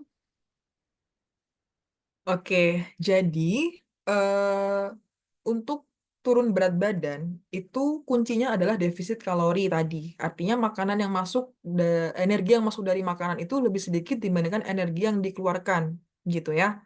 Nah, kalau misalkan dia udah IF nih, udah puasa, tapi ternyata di jadwal di jam bukanya dia masih maintain kalorinya atau nggak defisit kalori atau malah surplus kalori, maka penurunan berat badan itu nggak akan terjadi walaupun udah puasa, karena asupan makannya itu masih tinggi kalorinya. Nah, metode IF ini untuk membantu teman-teman defisit kalori secara alami gitu, karena udah jadwal makannya udah disempitkan. Harapannya sih makannya lebih sedikit kayak makan 5 kali, makannya 3 kali, makan utama 3 kali, snacknya 3 kali. Nah, tentu itu akan lebih kalorinya lebih tinggi dibandingkan makan yang 2 kali, snacking 3 kali atau sebagainya. Pemilihan makanan tuh juga penting ya. Misalkan alpukat itu kan buah yang tinggi kalori ya. Satu buah alpukat itu 300 sekian kalori. 100 gram pepaya cuma 52 kalori. Jadi pemilihan makanan ini, misalkan mau turun berat badan, berarti eh, kacang edamame lebih rendah kalori. Kalau naik berat badan, kacang almond lebih tinggi kalori misalkan. Nah, gitu. Jadi pemilihan makanan itu juga teman-teman harus pilih-pilih. Selama teman-teman makannya adalah real food, kemudian olahraganya juga teratur, kayak minimal 150 menit per minggu, maka pasti berat badan tuh akan turun secara alami gitu ya. Jadi nggak perlu terlalu pusing-pusing hitung-hitung kalori. Kalaupun mau hitung-hitung kalori juga nggak apa-apa. Sekarang udah ada aplikasi untuk menghitung kalori teman-teman. Jadi di aplikasi itu tuh di input, oh nasiku 200 gram, berapa ya kalorinya? Oh tadi tempenya 50 gram, boleh. Kalau mau teman-teman mau hitung-hitung kalori makanan, boleh pakai aplikasi itu. Nama aplikasinya tuh ada Fat Secret, ada aplikasi Vita, ya, ada aplikasi eh apa ya, Sirka gitu. Jadi banyak sekali aplikasi-aplikasi yang ada di Play Store atau di handphone kita. Kemudian kalau mau menghitung kebutuhan energiku Kak Mel, itu juga ada namanya di Google itu TDEE kalkulator gitu. Jadi di sana sudah dijelaskan perhitungan kalorinya berapa. Kalau mau turun berat badan kan dikurangi 500 kalori. Kalau masih bingung, bisa nih chat Kak Sabrina, chat ahli gizi Fai, chat ahli gizi Faras untuk dihitungkan Kak kebutuhan kaloriku berapa ya. Kalau mau defisit kalori berapa, seperti itu. Kemudian terkait metabolisme tubuh. Nah, makanya kenapa kok salah satu saran untuk jadwal makan tuh harus konsisten ya. Misalkan sarapan ya selamanya tuh sarapan. Mau dia diet, mau dia naik berat badan, mau dia mempertahankan berat badan, ya sarapan ya setiap hari sarapan. Karena ketika kita udah gak terbiasa sarapan nih, misalkan kita mulai makannya tuh di jam 10, tubuh itu akan beradaptasi dengan jadwal makan yang kita bikin. Jadi, tubuh tuh tahu nih, oh ternyata dia kalau di jam 7 pagi, jam 8 pagi itu nggak sarapan. Sehingga tubuh itu cenderung menghemat penggunaan energi nih di jam pagi. Karena dia nggak ada makanan yang masuk gitu. Kalau tiba-tiba, oh selesai diet, aku mau sarapan. Nah, tubuh tuh perlu beradaptasi lagi. Tubuh ini nanti kaget nih, lah kemarin-kemarin dia nggak sarapan. Akhirnya kaget tuh, energinya malah masuk banyak karena dia udah sarapan lagi. Nah, ketika energinya banyak di pagi, dia itu bingung, bukannya dia nggak sarapan ya kemarin-kemarin. Akhirnya energi yang tadi itu malah disimpan menjadi cadangan lemak gitu. Itu respon tubuh yang pertama. Kalau metabolismenya itu perlu adaptasi lagi gitu ya. Makanya aku tadi saranin di belakang itu kan pilih diet yang bisa kamu pakai jangka panjang. Jadi walaupun kamu mau turun berat badan, ya sarapan, snack, makan siang, snack, makan malam. Mau kamu naik berat badan, mau kamu mempertahankan berat badan, ya tetap sarapan, snack, makan siang, snack, makan malam. Gitu. Jadi selamanya jadwal makan tuh sama. Gitu. Nggak tiba-tiba sarapan, nggak tiba-tiba nggak sarapan. Sama kayak tadi, misalkan kamu cuma makan siang aja nih IF-nya, tubuh tuh akan beradaptasi lagi. Oke, berarti aku nih malam-malam sama sarapan nggak boleh keluar energi terlalu banyak. Karena dia nggak masukin energi sama sekali. Jantungku kan juga butuh bekerja. Otakku kan juga butuh bekerja. Jadi nggak boleh ngeluarin energi banyak-banyak gitu tubuhnya. Tiba-tiba setelah dia turun berat badan, kok makan malam lagi dia? Kok sarapan lagi dia? Nah, akhirnya dia responnya malah, ya udah deh, ini ubah aja jadi cadangan energi di lemak deh, dirubah aja deh jadi cadangan energi di lemak. Karena dia biasanya kalau malam itu hemat energinya, nggak boleh dibakar gitu. Paham ya? Ini istilah awamnya tuh seperti itu. Jadi pemilihan makanan, porsi makan, nah itu harus sesuai dengan kebutuhan kita. Yang kemarin-kemarin sarapannya isi piring model T nih, mau defisit kalori, turun berat badan. Karena dia udah mencapai berat badan idealnya, tetap sarapan, tapi porsinya porsi isi piring model Y gitu. Tubuhnya akan meresponnya tuh juga, oh dia udah maintain nih. Oh oke, tapi dia tetap sarapan kok gitu misalkan. Jadi itu ya teori-teori secara umumnya semoga bisa dipahami dengan baik ya. Aku sudah menggunakan bahasa sederhana. Semoga bisa menangkap jadi jawaban aku. Thank you, semoga menjawab. Oke, gimana dari Kak Fitri dan Kak Monica? Sepertinya sudah menjawab ya Kak Mel ya. Soalnya kan berarti intinya kalau pengen turun berat badan adalah tetap defisit kalori Benar. dan sebisa mungkin kita usahakan konsisten. Jadi kita lebih Mm-mm. baik memilih intermittent fasting dengan durasi yang paling nyaman ya Kak ya. Iya, Yang paling durasi aman yang dan paling tidak nyaman. menyebabkan kita gonta-ganti. Habis 12 jam, Benar. 16 jam, besok lagi 8 jam, terus langsung 16 jam lagi. Itu malah bikin tubuh kaget ya Kak ya. Ya, benar gitu. Nah, ada lagi nih Kak, pertanyaan dari Kak Angel dari Depok. Kak Ya. mau tanya nih, bagaimana sih caranya mengatasi rasa lapar yang intens di awal-awal melakukan IF, terutama saat bekerja nih, sepertinya semua orang mengalami hal yang ini ya Kak ya, Iya. ketika dia ingin memulai IF. Nah, boleh dijawab Kak Mel? Oke, jadi eh, gini, sebelum kita memulai diet, pasti kita itu gak disiplin sama jadwal makan ya. Oh, habis makan makan bakso nih, buka laci ada wafer, dimakan wafer. Buka kulkas ada minuman berenergi misalkan, diminumlah dia tanpa dia lihat jam-jamnya gitu kan, sehingga nggak secara nggak sadar dia itu surplus kalori, naiklah dia berat badan. Ketika kita makan itu nggak kenal sama jadwal makan tadi, kalau kita kan tadi diajari nih, oh sarapan jam 9. Sorry, sarapan jam 8, jam 9 lapar, minum air putih dulu, sebenarnya tubuh hanya haus bukan lapar, nanti snacknya jam 10. Nah, tadi kan kita sepakat gitu ya, teori jadwal makan idealnya. Tapi kebanyakan kita itu, oh buka buka loker ada keripik dimakan, buka ini ada wafer dimakan. Jadi kita nggak kenal waktu tuh makannya. Sehingga ketika kita makan itu nggak kenal waktu, langsung nyemil, nyemil, nyemil masuk, kita tuh nggak peka terhadap rasa kenyang dan rasa lapar. Jadi wajar kalau kita tuh craving pengen nyemil lagi, pengen nyemil lagi, pengen nyemil lagi karena kebiasaannya kayak gitu. Kita nggak bisa kontrol rasa kenyang dan lapar. Lalu ketika kita memulai diet IF, kita kan pasti lebih disiplin sama jadwal makan. Memang itu adalah seminggu pertama itu tantangannya karena kemarin-kemarin kan kita kebiasaan makan apa aja dan waktunya kapan aja. Pertama, kalau memang belum waktunya makan, coba minum air putih dulu ya, air putih dulu. Kemudian apa ya, minum teh hangat misalkan. Dia kan teh hangat yang 0 kalori, itu kan 0 kalori ya, tetap 0 kalori. Jadi ada rasa tuh misalkan, oh aku pengen minum ini tapi kok aku belum waktunya makan yang makanan yang berkalori ya. Ya udah deh, aku butuh rasa tehnya dulu deh, tapi kan nggak ada tambahan gula. Jadi ini tetap 0 kalori misalkan. Kemudian minum air putih dulu. Nah, nanti baru deh itu kan akan menekan rasa lapar ya, karena di lambung itu udah ada cairan walaupun dia 0 kalori. Gitu. Jadi lambung itu dibuat kenyang sama air gitu. Jadi kita akan kembung sebenarnya. Kembung bukan lapar ya.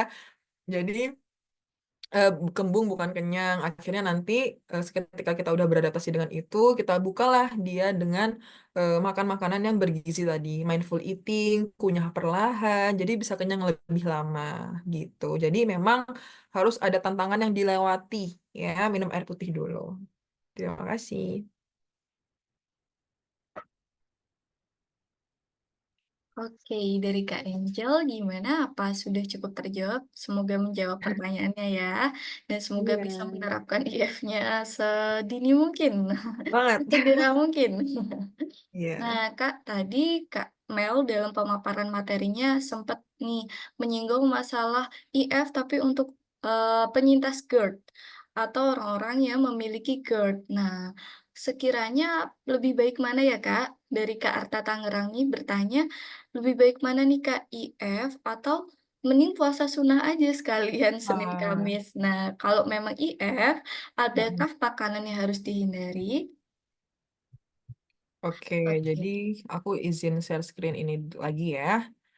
Nah, teman-teman, kalau kita punya GERD atau asam lambung, ya, jadi sebenarnya secara alami tubuh kita itu butuh jadwal makan ideal seperti ini, ya. Jadi kita IF-nya itu di malam hari, ketika tubuh memang waktunya istirahat, ketika lambung memang waktunya untuk istirahat tuh, semua organ-organ kita tuh harus istirahat tuh di malam hari di atas jam 8 malam.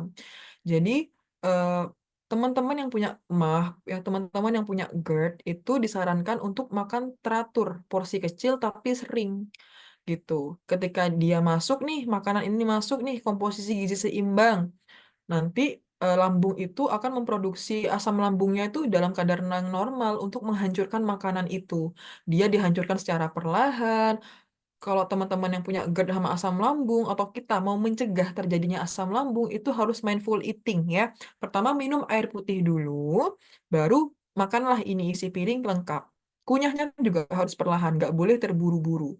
Biar lambung itu bisa mencerna makanannya lebih mudah, menghancurkan makanannya tuh lebih mudah gitu. Kalau porsinya langsung besar, kunyahnya juga cepet-cepet, nanti lambung itu harus bekerja keras untuk memecah makanan. Makanya asam lambungnya diproduksinya banyak banget sampai akhirnya naiklah tuh asam lambung ke kerongkongan, akhirnya GERD. Jadi harus mindful eating, kunyah perlahan. Kemudian, apa aja makanan yang nggak boleh dikonsumsi sama penderita GERD? Biasanya itu yang mengandung lemak tinggi, misalkan yang digoreng, karena goreng-gorengan itu memberatkan kerja lambung dalam menghancurkan makanan. Kemudian bersantan, itu juga baiknya dihindari karena dia tinggi lemak jenuh, ya. Itu itu aja sih sebenarnya. Kemudian sayur-sayuran yang bergas, misalkan sayuran mentah. Nah, itu lebih bergas tuh untuk GERD atau untuk asam lambung kurang direkomendasikan.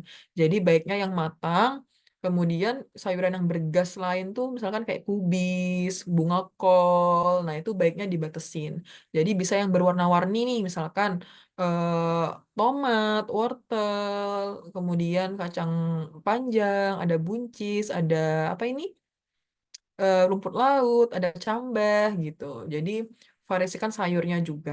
Jangan pilih yang bergas, jangan bersantan, jangan yang digoreng-goreng semua. Kemudian coba pilih yang berkuah gitu. Jadi itu bisa apa ya, membantu lambung dalam mencerna makanan sebelum dia makanannya dibawa ke usus, kan harus dipecahkan dulu tuh di lambung, tapi harus bantu lambung untuk memecah itu gitu ya. Kemudian Kak, kalau aku mau puasa Senin Kamis gimana? IF ku puasa Senin Kamis atau puasa sunnah nih ya, teman-teman yang muslim tuh ada puasa sunnah. Nah, pertama kan memang kita dianjurkan itu untuk sahur ya, teman-teman. Nah, kalau kita mau puasa ibadah nih, kalau IF kan di jam puasa dia boleh minum ya, atau dia boleh minum minuman yang 0 kalori, air putih, teh tawar, es americano, itu boleh. Tapi kalau puasanya udah ibadah, kita benar-benar gak boleh makan dan minum, termasuk air putih. Gimana mensiasatinya? Kak, aku mau puasa IF-nya cuma seminggu 2 kali aja di puasa Senin dan Kamis. Oke, kalau ini puasanya ibadah, berarti kan pertama harus sahur, ya. Jam 2 pagi. Itu harus dibuka dengan air putih dan snack dulu. Sorry, air putih sama sama makanan yang lengkap nih. Nanti habis makanan yang lengkap, baru snack gitu. Jadi jam 2 pagi, jam 3 pagi itu makan makanan gizi seimbang ini. Nanti mau mendekati subuh, mau mualik gitu ya, mendekati subuh, nyemil. Nyemilnya boleh buah yang tinggi air. Nah, pemilihan menu sahur di waktu pagi sahur jam 3 pagi itu jangan yang nasi goreng atau jangan yang tinggi-tinggi pengawet kayak mie. Nah, tinggi pengawet mie instan ya. Karena kalau kebanyakan garam atau kebanyakan asin-asin, kebanyakan pengawet di jam sahur malah bikin haus karena garam itu sifatnya mengikat air dalam tubuh. Jadi pilihnya yang berair, misalkan kuahnya ada kuahnya gitu, sayurnya ada kuahnya, ada nasinya, ada proteinnya juga tinggi, jadi seratnya juga banyak dari sayurannya. Protein yang tinggi, serat yang tinggi, itu akan membuat kita kenyang lebih lama, ya. Jadi gak gampang lapar walaupun kita lagi berpuasa, sama kayak teman-teman yang IF. Nanti kalau sudah mau mendekati azan subuh, nah, itu boleh nyemil. Nyemilnya adalah buah-buahan atau yogurt sama buah itu boleh. Nanti ditutup sama air putih. Nah, itu adalah menu sahur kita. Nanti kan puasa tuh, puasa gak boleh minum air, itu ya. Kalau puasa ibadah, nanti pada saat maghrib itu dibukanya dengan nyemilan dulu berarti dari buah-buahan. Misalkan kalau sunnahnya secara agama kan buah kurma dulu, air putih sama buah kurma. Nanti sholat maghrib, habis itu makan yang lengkap gizinya kayak gini. After makan malam buka puasa, boleh nyemil lagi setelah itu. Mau nyemil apa? Es kacang hijau, boleh. Es kelapa, boleh. Jadi yang manis-manis itu urutannya di akhir, bukan di awal. Gitu, karena lambung udah terisi sama protein, karena lambung udah terisi serat, jadi manis-manis itu gak akan bikin lonjakan gula darah di tubuh kita walaupun kita puasa. Udah, after itu, udah minum air putih aja, atau lanjut aktivitas yang lain gitu. Ya, semoga menjawab. Oke, jadi untuk penderita GERD atau MAH dan semua apa ya penyulit di bagian lambung ya Kak Nel ya, Iya. Mm-mm. disarankan memang IF tapi dipilih pengolahannya minim dengan Mm-mm. gorengan, santan, atau yang berlemak ya, Kak, ya. Karena Iya. itu akan memperberat kerja dari lambungnya. Selain Mm. itu juga bisa menghindari sayuran mentah karena itu bergas. Jadi lebih, memberatkan lambung juga. Iya. Nah, Kak, ada pertanyaan nih, Kak, masih Mm-mm. seputar dengan, kondisi khusus. Nah, kebetulan nih ada kondisi fatty liver, sorry, Iya. dari Kak Esi di Tangerang. Nah, apakah kira-kira fatty liver ini bisa ya, Kak, Mm-mm. eee, diatasi dengan intermittent fasting? Tapi ada konsumsi obat nih, Kak, yaitu minum Concor. Nah, apakah boleh minum Concor terus atau malah menjadi candu nantinya? Oke, pertanyaan yang bagus ya. Jadi fatty liver itu terjadi karena pertama penumpukan lemak di perut dalam jangka waktu yang lama. Karena fatty liver kan perlemakan di hati ya. Ketika hati itu banyak tertimbun lemak karena perut buncit, itu juga bisa menyebabkan perlemakan di hati sehingga hatinya tuh berlemak gitu ya. Bisa dicek di lab. Kemudian penyebab lain fatty liver tuh dari minum alkohol atau dari minum-minuman pemanis buatan, maltodextrin, kemudian dia yang banyak sekali pemanis-pemanis buatan. Kemudian jika dia mengonsumsi obat-obatan, pastikan obat-obatan itu sesuai dengan resep dokter dan pengawasan dokter. Tidak boleh beli obat itu secara bebas atau minumnya dosisnya secara mandiri. Oh, semakin aku sering minum obat, semakin cepat sembuhnya. Ya, nggak gitu ya, teman-teman. Jadi harus dikonsulkan sama dokter dan pengawasan dokter. Kemudian terkait jadwal makannya, ya, penderita fatty liver itu perlu meningkatkan asupan seratnya, ya, karena perlemakan di hati tentu itu butuh serat untuk menurunkan kadar kolesterol jahatnya dia juga atau plak-plak lemak di pembuluh darahnya itu harus dibersih-bersihkannya sama serat. Serat dia tuh dari sayur-sayuran, setengah dari isi piring dia itu udah harus serat, Kak. Pilih yang tinggi serat misalkan kayak berdaun hijau atau kacang panjang itu juga tinggi serat ya. Variasikan aja. Kemudian kalau udah fatty liver berarti tidak boleh mengonsumsi makanan yang mengandung kolesterol tinggi. Harus dibatasin banget. Misalkan kuning telur itu seminggu cuma boleh 2 sampai 3 kali. Kemudian sapi-sapian, daging sapi itu pilih yang lebih rendah lemak, frekuensinya juga dibatasin seminggu 2 sampai 3 kali juga. Kemudian kalau pilih protein ayam, pilih yang tanpa kulit gitu. Misalkan paha tanpa kulit, dada ayam tanpa kulit. Nah, apalagi kalau jeroan-jeroan itu udah gak boleh dikonsumsi, termasuk hati ayam, hati sapi, atau sate usus. Nah, itu juga gak boleh udah dikonsumsi ya, karena udah terjadi perlemakan di hati, sehingga konsumsi-konsumsi lemak jenuh itu baiknya dibatasin gitu. Kemudian seratnya juga harus terpenuhi kan. Nah, kemudian yang ketiga nih ya, pemanis atau gula itu baiknya udah gak dikonsumsi sih dari gula pasir. Gula sebagai bumbu di masakan masih boleh. Tapi kalau udah di minuman itu baiknya tidak dikonsumsi. Karena ketika kita mengonsumsi teh manis gitu, ditambahin dengan gula 1 sendok makan, dia akan nge-trigger hormon insulin, nanti ujung-ujungnya dia akan ditimbun jadi lemak juga sebenarnya di fatty liver atau perlemakan di hati itu. Ya. Jadi baiknya ya udah biasakan lidahnya untuk tidak edik dengan rasa manis. Aku pengen yang seger-seger nih di siang hari tapi aku nggak mau teh manis. Boleh silahkan diganti dengan air kelapa. Ditambahin es tapi air kelapa murni. Itu kan jauh lebih oke dibandingkan dia minum teh manis yang isinya cuma gula. Sedangkan di air kelapa itu banyak sekali antioksidan-antioksidan, vitamin-vitamin yang anti peradangan juga untuk memperbaiki perlemakan di hati dia gitu. Ya, kemudian misalkan mau mengganti gula pasir dengan gula alternatif, misalkan dia mau pakai stevia atau dia mau pakai gula-gula alternatif lain yang 0 kalori itu boleh kok gitu. Tapi kita jadi sepakat ya kalau tidak mau edik dengan rasa manis. Jadi artinya bukan semuanya bisa ditetesin stevia gitu ya. Ya udah air putih sama es batu aja deh kalau mau seger gitu. Kalau dia misalkan punya kebiasaan ngopi, ngopinya dikasih stevia deh kalau dia nggak suka rasa pahit. Jadi udah bukan gula pasir atau kental manis. Nah, itu biasanya kalau jus-jus buah ditambahin kental manis ya. Kental manis itu adalah gula rasa susu ya, itu bukan susu, bukan ya. Jadi teman-teman bisa perhatikan nih yang masuk ke dalam tubuhnya. Kamel, aku mau bikin smoothies gitu, pengen smoothies buah tapi yang lebih sehat.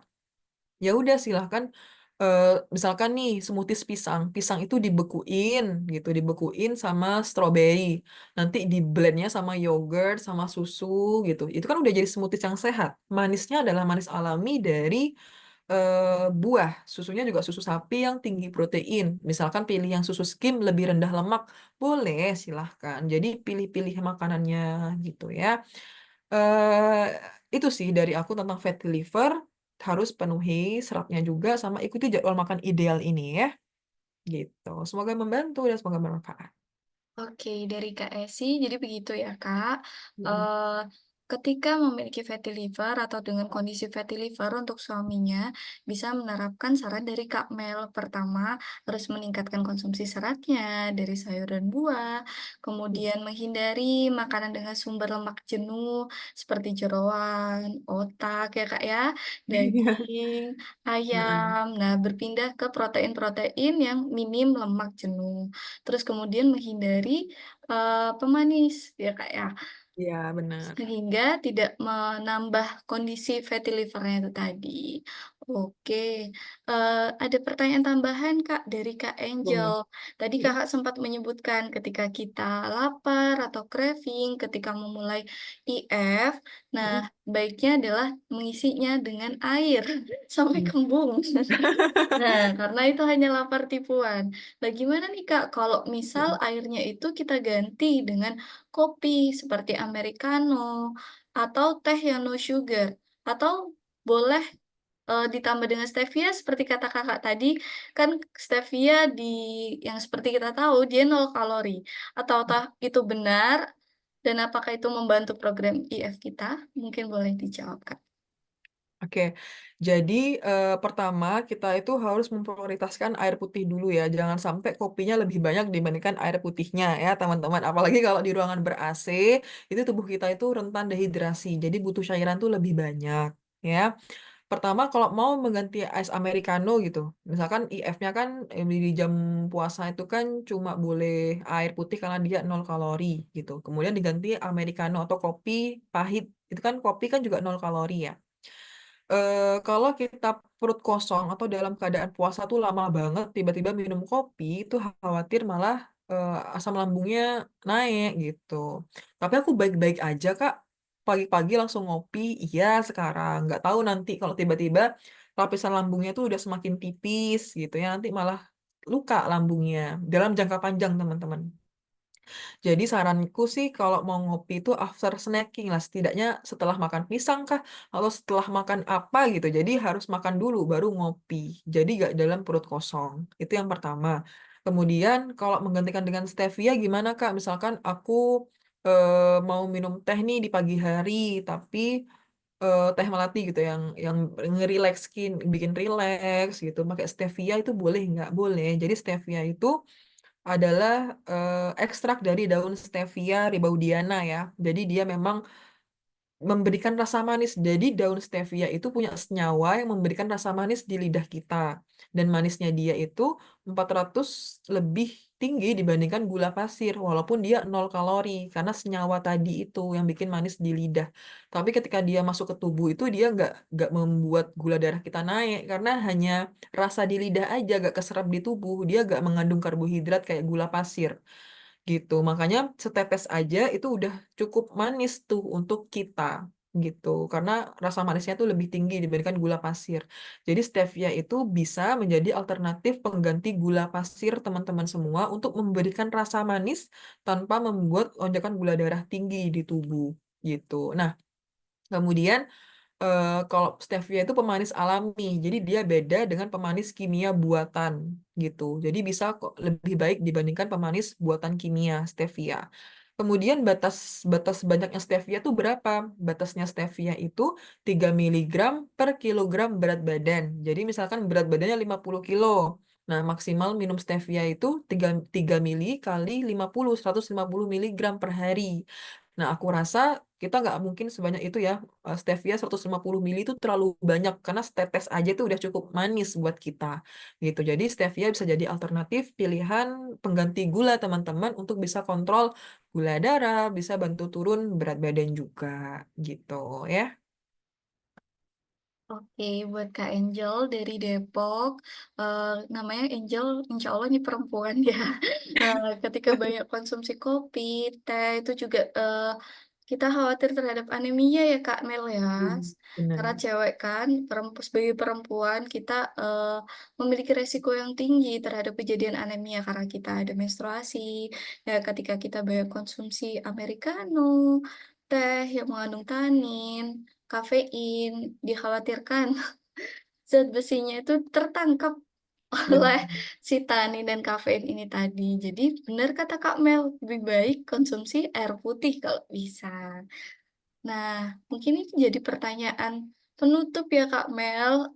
Oh iya, wah Sudah luar cukup biasa. malam juga, iya. Sudah waktunya Healthy People dan Kak Mel juga beristirahat. Kak Mel tadi sempat menyebutkan kita bisa menghitung energi kita menggunakan TDEE atau juga menggunakan aplikasi-aplikasi yang sudah tersedia sekarang di Play Store. Nah, apakah untuk perempuan menopause nih Kak? Menopause Kak, kondisinya berbeda dengan kondisi kita yang normal, Nah, yang masih muda. Itu apakah ada perbedaan perhitungan BMI-nya ya, Kak? Atau kebutuhan energinya juga? Mengingat proses pembakaran kalorinya kan melambat. Silakan dijawab, Kak Mel. oke, jadi untuk kondisi menopause ya udah di lansia atau udah tua itu memang kebut- eh, kemampuan tubuhnya dalam membakar kalori itu lebih rendah. Makanya dia asupan kalorinya tuh biasanya pasti lebih sedikit gitu, berkurang dia gitu. Jadi itu juga harus diperhatikan, harus dihitung juga dengan ahli gizi. Jadi bisa kok pakai TDEE juga, ditulis aja berat badannya berapa, tinggi badannya berapa, kemudian walaupun sudah menopause atau tidak ada eh, apa ya, tidak ada aktivitas fisik tapi harus harus punya perilaku hidup aktif bergerak, misalkan menyapu rumah di teras, jadi tetap harus aktif, sendi-sendinya tuh harus dipakai bergerak walaupun sudah lansia atau sudah menopause itu tetap kok harus berusaha aktif bergerak, sama pengaturan pola makannya sama, cuma itu tadi pemilihannya udah yang nggak digoreng-goreng lagi ya, karena khawatir tubuhnya itu cepat dalam menimbun lemak. Bisa divariasikan pengolahannya, misalkan dipepes atau dipanggang. Kalaupun digoreng, boleh harus dilengkapi dengan serat di sayuran. Oh, tadi siang udah digoreng, berarti nanti malam menunya udah jangan digoreng lagi, gitu ya. Jadi tetap harus seimbang. Oke, begitu eh, Ibu Endang dari Jakarta Selatan. Jadi ketika kita sudah dalam kondisi menopause, fokusnya pada pengolahannya ya Kak Mel ya. Ya. Pengolahannya udah jangan lagi seperti zaman muda suka goreng-gorengan, apa-apa digoreng. Coba beralih pada yang kukus-kukusan. Terus memperbanyak tingkat aktivitas fisik kita, mulai dari menyapu, mengepel, biar terus aktif bergerak di sendi-sendinya. Jadi gak kaku-kaku ya Kak Mel ya. Benar. Nah, mungkin sebagai penutup, Kak Mel ada yang ingin disampaikan untuk healthy people semuanya? Oke, terima kasih banyak Healthy People yang udah menyempatkan waktu untuk Zoom pada malam hari ini. Kita belajar bersama tentang pengaturan pola hidup sehat, intermittent fasting yang benar untuk mencapai tujuan hidup sehat kita, baik itu dari turun berat badan ideal atau mempertahankan kesehatan tubuh secara keseluruhan. Tadi antusiasnya udah juga banyak banget, ada 55 orang ya. Kemudian pertanyaannya juga banyak banget. Aku mohon maaf kalau ada kesalahan kata dan sikap saat memaparkan materi. Kemudian kalau ada pertanyaan yang belum dijawab, nanti aku akan jawab di grup community Healthy Go. Ingat ya, jangan menukarkan kesehatan hanya dengan angka di timbangan. Kita kalau mau diet itu harus fokusnya sehat, sehat, bahagia. Nanti bonusnya adalah penurunan berat badan. Oke, healthy people. Terima kasih banyak ya yang udah menjelaskan materi. Semoga bermanfaat. Oke, terima kasih Kak Mel untuk pemaparan materinya malam hari ini. Dan untuk healthy people semuanya, untuk pertanyaan-pertanyaan yang belum sempat terjawab, boleh banget disampaikan ke community kita. Bagi yang belum join, yuk segera join. Bisa langsung interaksi bareng Kak Mel setiap hari loh. Mau nanya tiap hari, Kak Mel open banget. Nah, Kak bisa juga Sabrina juga. dibantu. Iya, boleh bisa juga dibantu dengan ahli gizi yang lain seperti ahli gizi Benar. Fai dan ahli gizi Faras. Nah, jadi sampai jumpa di community ya. Kita open kapanpun, jadi jangan ragu bertanya. Jangan nunggu Health Talk atau live-nya dari Healthy Go. Kapanpun bisa bertanya. Boleh PC atau juga langsung di community. Nah, untuk healthy people juga yang pengen mulai hidup sehat tapi bingung mulai dari mana, jangan lupa ingat Healthy Go. Bisa pakai program kita Fat Loss seperti yang udah dikenalin Kak Mel tadi untuk yang pengen nurunin berat badan. Ada juga weight maintenance untuk yang pengen menjaga berat badan, untuk bumil, ibu menyusui, atau teman-teman lainnya yang pengen menambah massa ototnya, yang rajin-rajinnya nge-gym sekarang, bisa pakai Lean Muscle. Atau seperti Oma Endang tadi yang sudah cukup berumur, sudah memiliki kondisi-kondisi khusus seperti kadar gula darah yang cukup tinggi atau kolesterolnya, bisa juga pakai program kita, diabetes dan juga kolesterol ya Kak Mel ya. Nah, Hmm. semuanya sudah nutritionist approved, fleksibel, bisa diantar kemana aja healthy people berada, misal ganti alamat bisa banget dan juga udah free ongkir. Jadi tunggu apa lagi, yuk cobain Healthy Go. Oke, dari Sabrina cukup. Mohon maaf apabila ada salah-salah kata. Wassalamualaikum warahmatullahi wabarakatuh. See you next Health Talk. See you, thank you healthy people semuanya. Thank you ahli Sabrina.